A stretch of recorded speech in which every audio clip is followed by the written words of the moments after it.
মাদক ও সন্ত্রাসমুক্ত কেরানীগঞ্জ গড়ার লক্ষ্যে র্যালি করেছে কেরানীগঞ্জ তিতাস গ্যাস ঠিকাদার সমিতি। শনিবার বিকেলে কেরানীগঞ্জ তিতাস গ্যাস ঠিকাদার সমিতির সভাপতি হাজী রফিকের নেতৃত্বে সন্ত্রাস বিরোধী স্লোগানে কদমতলী এলাকা প্রদক্ষিণ করে র্যালিটি আমবাগিচা খেলার মাঠে আগানগর ইউনিয়ন বিএনপি আয়োজিত সন্ত্রাস ও মাদক বিরোধী সমাবেশে যোগ দেয়। এতে প্রধান অতিথি হিসেবে উপস্থিত ছিলেন বিএনপির নির্বাহী কমিটির সদস্য অ্যাডভোকেট নিপুণ রায়চৌধুরী। এ সময় তিতাস গ্যাস ঠিকাদার সমিতির সদস্য বাবুল মিয়া, হারুনুর রশিদ, সেলিম, মাসুম, বনিয়ামিন সহ আগানগর ইউনিয়ন বিএনপি ও অঙ্গ সংগঠনের নেতাকর্মীরা উপস্থিত ছিলেন। করার জন্য ভূমিদস্যুর হাত থেকে কেরানীগঞ্জকে রক্ষা করার জন্য যদি রাজপথে আমাকে রক্তাক্ত হতে হয়, তার জন্য আমি নিপুণ রায় প্রস্তুত আছি।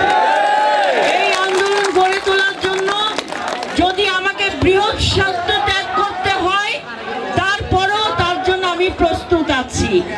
এই কারণ আমরা মনে প্রাণে বিশ্বাস করি, কেরানীগঞ্জের জনগণ বিশ্বাস করে, বাংলাদেশ জাতীয়তাবাদী দলের হাত দিয়ে কেরানীগঞ্জ আবার নতুন করে মাদক মুক্ত হওয়ার স্বপ্ন দেখতে পারে।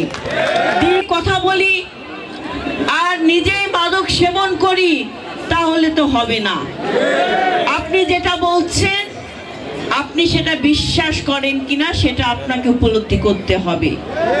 আপনি যে আন্দোলনের নিয়ে মাঠে নেমেছেন, সেই আন্দোলন আপনার ঘর থেকে আমাদের ঘরের একটা সন্তানও যেন মাদকের সাথে আসক্ত না হয়, সেটা আমাদেরকে নিশ্চিত করতে হবে। আন্দোলন করে তৎকালীন স্বৈরাচারের সাথে নামিয়েছি। এবার আমরা গার্জিয়ান হয়ে, আমার সন্তানদের গার্জিয়ান হয়ে আমরা নব্য স্বৈরাচারকে ৫ই আগস্টে পতন ঘটিয়েছি। আমাদের ছাত্র জনতা পাখির মতো জীবন দিয়েছে এবং সেই সরকার কেড়ে নিয়েছে।